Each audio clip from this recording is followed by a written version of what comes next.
After her breakup, Jenna moved into a quiet 3-story apartment complex tucked just off a sleepy residential street. The place wasn't fancy, but it felt safe enough. Old red brick, narrow stairwells that creaked under your feet, and a shared laundry room that always smelled faintly of bleach and mildew. She liked the solitude. Most of her neighbors kept to themselves, except for the guy in 209. Something about him just felt wrong. He never made eye contact, never spoke a word, just slipped out late at night in this oversized black hoodie, always lugging a heavy duffel bag that clinked faintly when it shifted. His blinds were always shut tight, even in the middle of summer. One time, Jenna passed his door and caught a strange metallic odor in the air, sharp and sour like rust mixed with old water. It clung to her clothes for the rest of the day. At first, it was just small things. Jenna would hear soft tapping late at night through the thin bedroom wall she shared with apartment 209. Not loud enough to be knocking, more like the dull, rhythmic tap of someone absent-mindedly hitting wood with their fingernail. She figured it might be pipes or the building settling, but the sound would always start just after midnight and stop exactly at 3, like clockwork. She tried recording it once, but her phone picked up nothing but silence. Then her deliveries started going missing.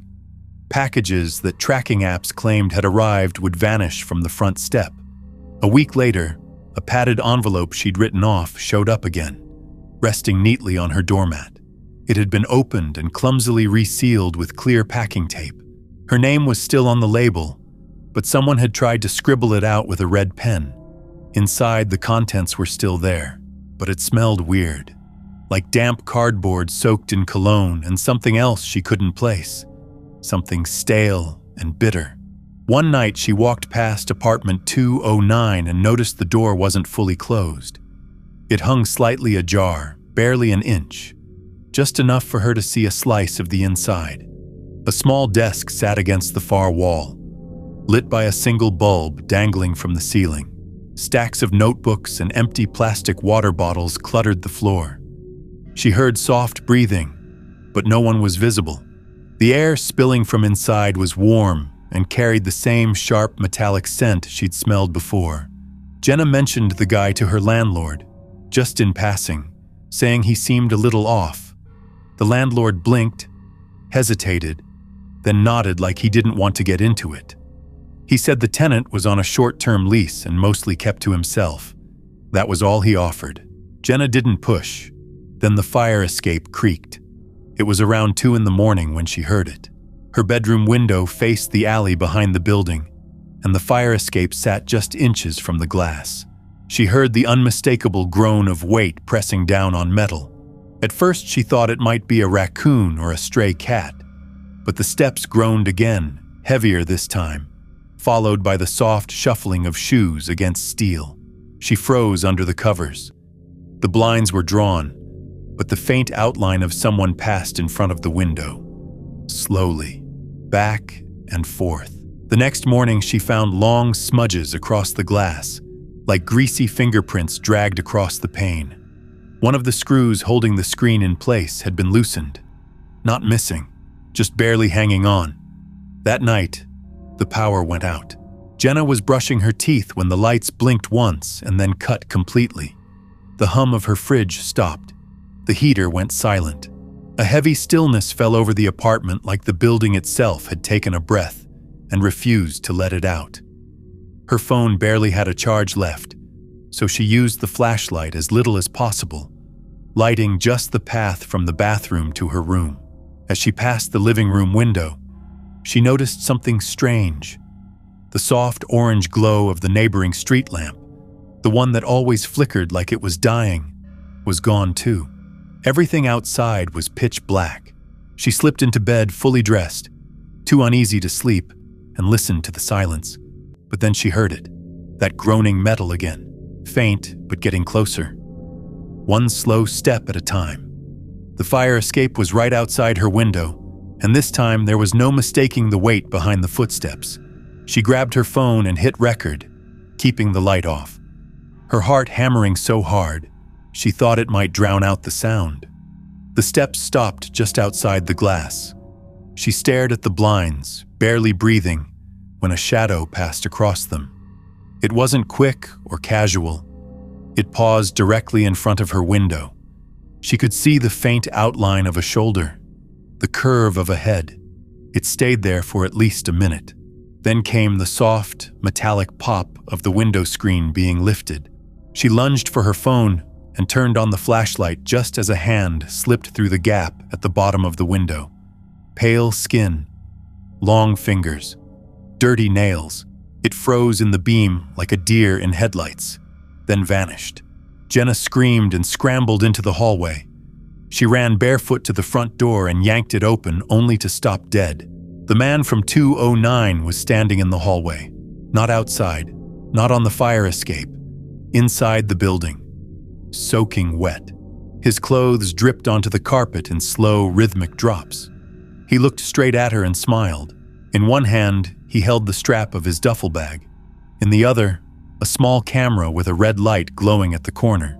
She slammed the door shut and deadbolted it as hard as she could. She didn't even think. She just called the cops and waited in the bathroom with a kitchen knife in one hand and her phone in the other. When the police finally arrived, they found him crouched in the dark at the end of the hallway. The camera was still recording. The duffel bag was zipped shut. He didn't resist, didn't speak, just looked straight ahead like he wasn't really there. The cops didn't tell her much, just that he wasn't who the lease said he was. No ID, no fingerprints in any system. The name he gave on the application led to a dead number and a fake address. When they opened the duffel bag, they found rolls of duct tape, zip ties, a jar of cotton balls soaked in something sweet and chemical, and several SD cards. But no one would say what was on them, just that it had been turned over to detectives. The apartment he was staying in was completely bare.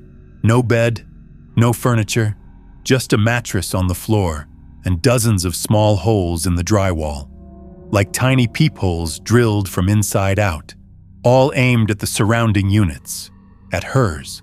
The landlord changed the locks and offered her a free month to stay, but she moved out by the end of the week. She couldn't sleep after that. Every time she closed her eyes, she saw the red light on that camera blinking in the dark.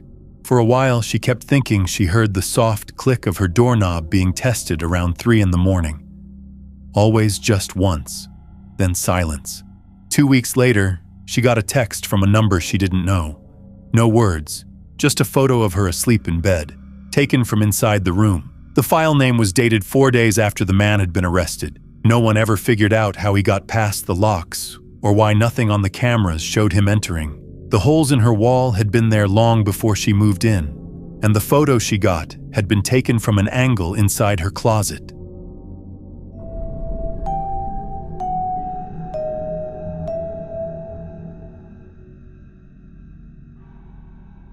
Ryan and Kelsey had only been married a few months when they bought their first home together. It sat on the edge of a quiet cul-de-sac just outside of town, the kind of neighborhood where lawns stayed trimmed and wind chimes tapped gently in the breeze. Their house was small but cozy with hardwood floors that creaked just enough to feel lived in. The only thing that ever felt off was the place next door. The house had a for sale sign planted in the yard when they moved in. But weeks passed and nothing changed. The grass stayed cut. The porch lights flicked on at dusk. And every so often, they would catch the scent of cigarette smoke drifting over the fence even though no one was ever seen outside. At first, it was just little things that made Ryan uneasy. One night, he swore he saw a flicker of light from inside the house next door. A pale bluish glow like a television left on in a dark room. He mentioned it to Kelsey, but she shrugged it off. They both figured maybe the real estate company left it on during showings. But the light kept showing up at odd hours. Sometimes around 2 a.m, sometimes just before dawn, always gone by sunrise. A few days later, Ryan noticed the mailbox in front of the house had been emptied.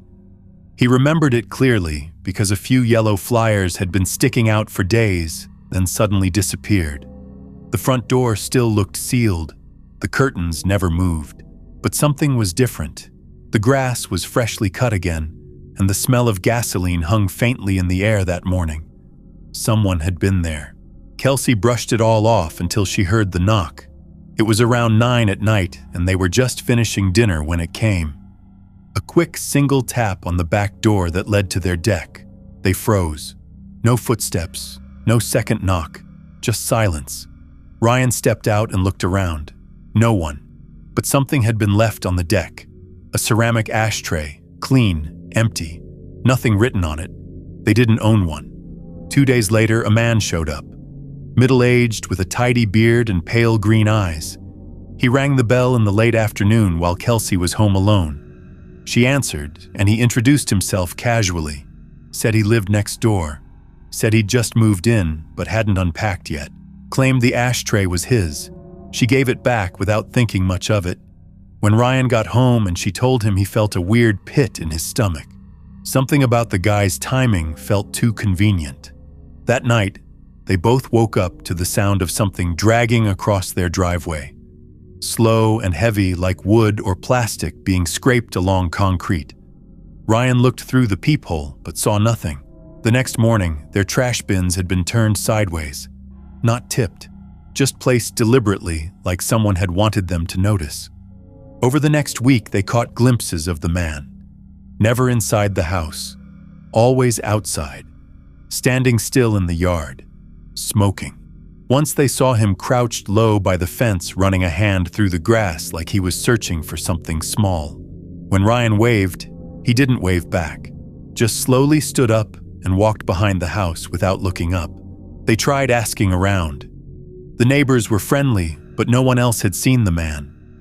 One woman even insisted that the house had been empty for over a year, said the last real tenant had left town after a bad divorce. The place was in legal limbo. That was the word she used. A few nights later, while Kelsey was brushing her teeth, she glanced out the hallway window and saw someone standing inside the house next door, backlit by that faint blue light, still as a statue, looking straight into their home. It happened just after 3 a.m. Kelsey woke up first.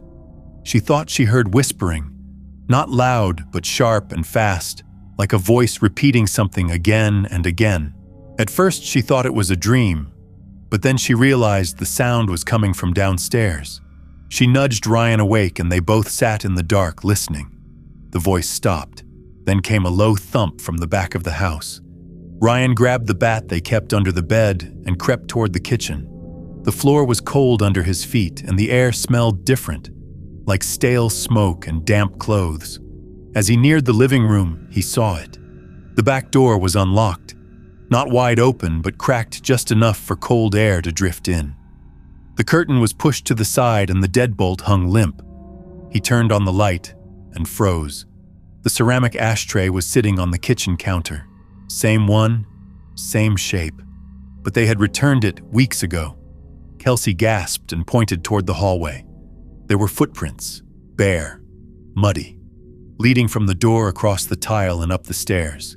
They followed them slowly, each print smeared just enough to show the curve of toes. They looked too long. At the top of the stairs, the prints veered left toward the guest room. Ryan nudged the door open with the end of the bat. The room was empty, neat, nothing touched. But the window was open and a cold breeze rolled in, carrying the sharp scent of cigarettes. Just as Ryan turned to close it, he noticed something across the yard. The house next door had a light on again, not the blue glow this time. A soft, warm light like a lamp in a hallway. And standing in the upstairs window was the man, pale, expressionless, arms at his sides. Watching. Ryan reached for his phone to call the cops, but stopped cold. His screen was already on. A message had popped up. No contact name, just a photo, taken from inside their bedroom. It showed the two of them asleep. The angle looked like it came from the corner of the ceiling. As Ryan stared down at it, the window across the yard went dark.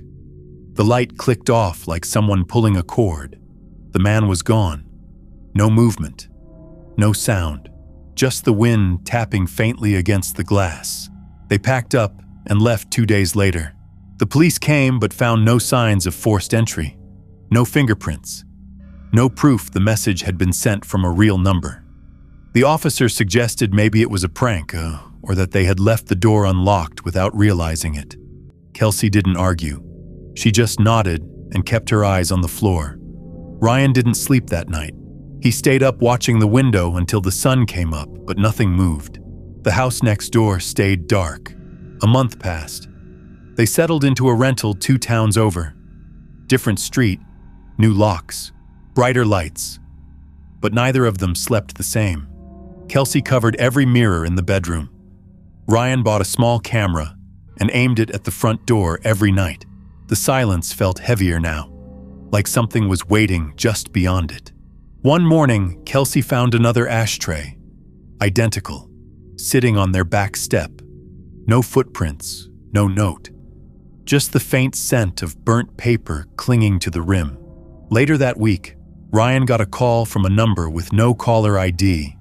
He didn't answer, but when he checked his voicemail, there was no voice, only a recording. It was their old house. You could hear the floorboards creak, then the sound of slow breathing, and the soft tick of a lamp chain being pulled in the dark. No one ever confirmed who the man was, or how he entered their home without a trace.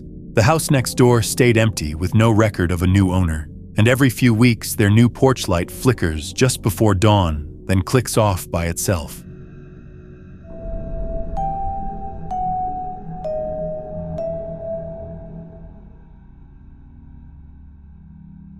Jake had just started his junior year when he found the basement apartment. It was cheap and close to campus with a low ceiling and a faint scent of damp concrete that never fully went away. The walls were painted off-white but felt cold to the touch, and the only window was narrow and too high to see through. Upstairs lived an older couple who mostly kept to themselves, but the room down the hall was locked from the outside. That was Unit B. He never saw the tenant who rented it, just heard movement late at night, and the occasional sharp clank of metal echoing through the vents when the building got quiet. Jake didn't think much about the locked room at first. College housing was weird, and landlords even weirder. But over time, something about Unit B started to bother him. He would hear dragging sounds coming from that direction long after midnight.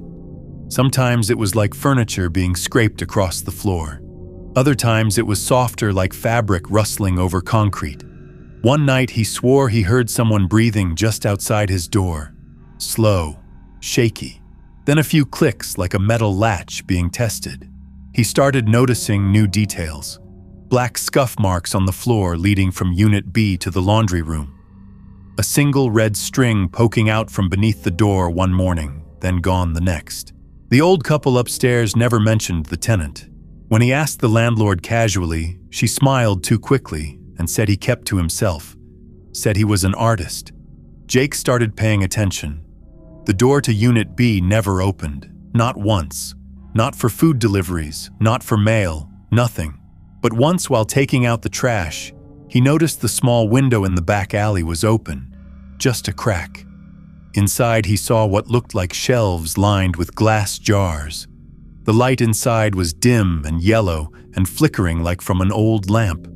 Before he could lean closer, he heard a loud creak from the hallway and turned to see the door closing behind him. No one there. He began hearing faint whispers through the walls at night. Not full words, just the rhythm of speech. Sometimes laughter that cut off mid-sound, like someone realized they were being heard. One morning, he woke up with something under his pillow. A small photo, old and grainy. It showed a man sleeping in a room that looked exactly like his. The sheets, the wall color, even the outlet next to the bed. The only thing missing was the man's face. It had been scratched out with something sharp. Jake set up his phone to record overnight, just audio. When he played it back, he heard hours of static and shifting. At one point, something knocked 3 times slowly, then silence.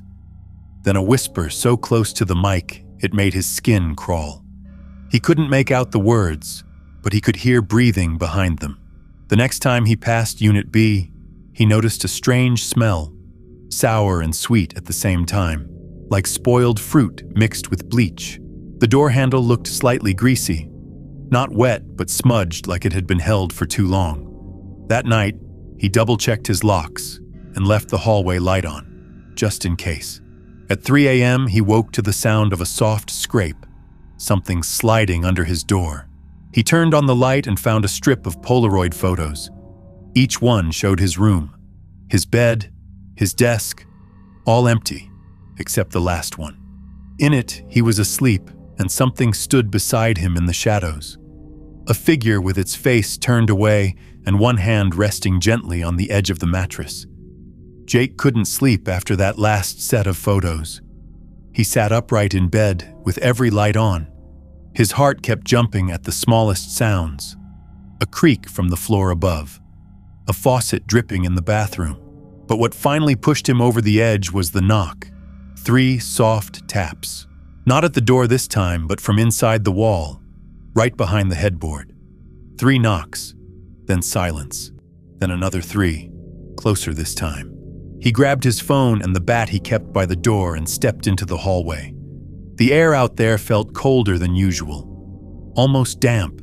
The light above Unit B's door was flickering and the handle looked different, like it had been twisted too far. He stared at it for a long moment, then reached out and turned the knob. It gave way like it had been waiting. The door creaked open and a thick wave of warm air rolled out.